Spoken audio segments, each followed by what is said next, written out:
Yo, what's up guys? Apa kabar kalian? Kaum santuy yang seharian cuma rebahan. Kali ini Mimin kembali dengan membawa fakta unik dan menarik yang mungkin kalian belum tahu guys. Apa saja? Namun sebelum lanjut, untuk kalian yang baru bergabung dengan channel ini, silakan klik tombol subscribe di bawah ini ya, biar kalian tidak tertinggal video menarik lainnya. Terima kasih. Apa kalian tahu guys, kalau ternyata negara Bangladesh adalah negara yang dinobatkan sebagai negara terkotor di dunia? Apakah itu benar? Yuk mari kita simak fakta unik tentang negara Bangladesh. Negara termiskin di dunia. Bangladesh merupakan sebuah negara di benua Asia yang lokasinya di perbatasan langsung dengan Myanmar di Tenggara dan India Barat. Melansir situs Dhaka Tribun, tingkat kemiskinan di Bangladesh tahun 2018 mencapai 21,8% dari jumlah populasi totalnya, yakni sekitar 160 juta jiwa. Dan ini termasuk jumlah populasi negara terbanyak ke-8 di seluruh dunia. Artinya, sekitar 34 juta jiwa di Bangladesh berada di garis kemiskinan.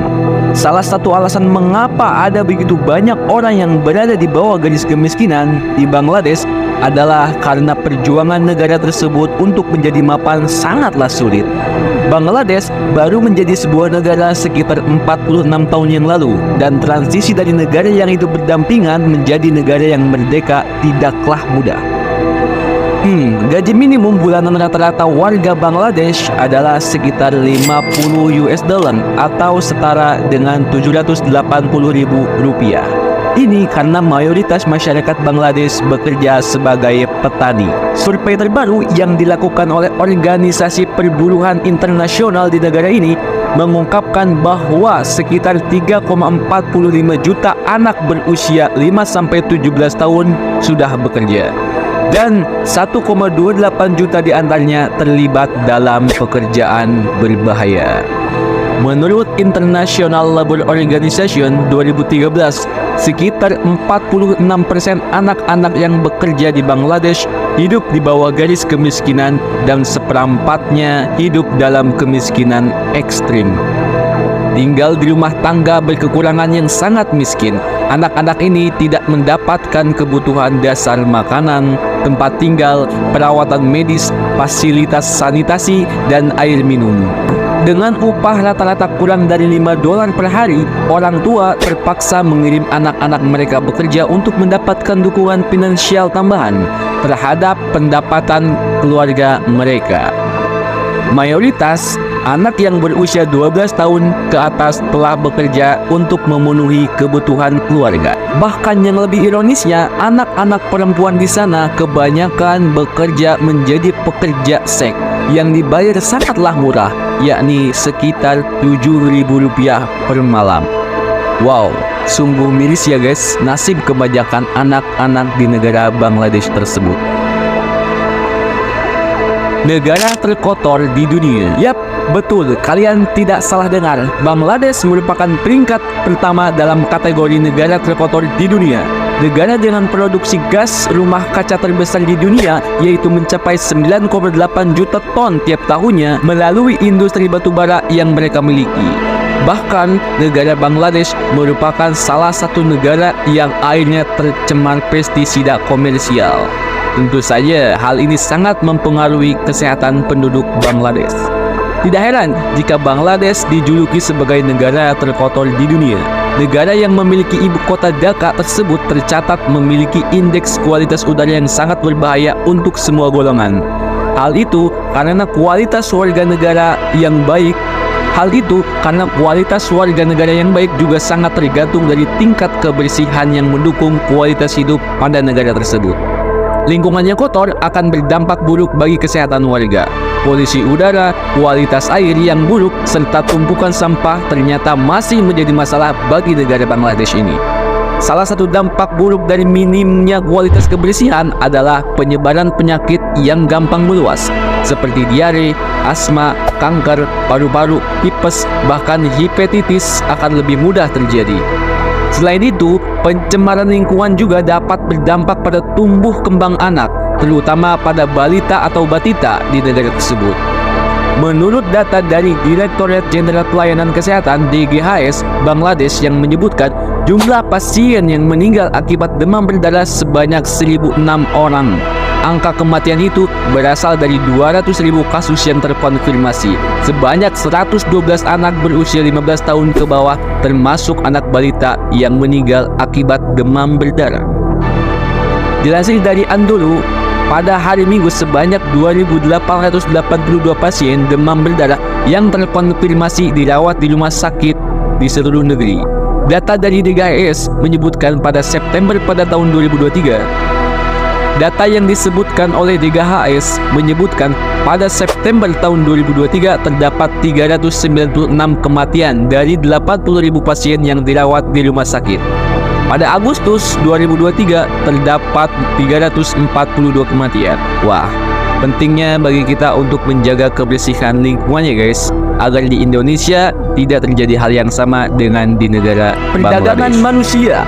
Perdagangan manusia adalah masalah yang cukup besar di Bangladesh. Menurut laporan dari Departemen Negara Amerika Serikat tentang Trafficking in Person tahun 2021, Bangladesh diperkirakan merupakan sumber transit dan tujuan perdagangan manusia. Kebanyakan orang yang menjadi korban perdagangan manusia di Bangladesh adalah anak-anak dan perempuan, terutama yang berasal dari kalangan keluarga miskin. Mereka seringkali dipaksa untuk bekerja di sektor-sektor seperti pekerjaan rumah tangga, pertanian, pabrik, ataupun industri seks. Namun, ironisnya pemerintah Bangladesh tidak memenuhi standar minimum di beberapa bidang utama. Meskipun pemerintah meningkatkan upaya penegakan hukum, pemerintah tidak mengambil langkah-langkah yang memadai untuk mengatasi perdagangan seks internal atau keterlibatan pejabat yang keduanya masih tersebar luas. Dan mereka juga tidak secara konsisten meminta pertanggungjawaban subagen yang melakukan operasi perekrutan ilegal, supaya perlindungan korban masih belum memadai.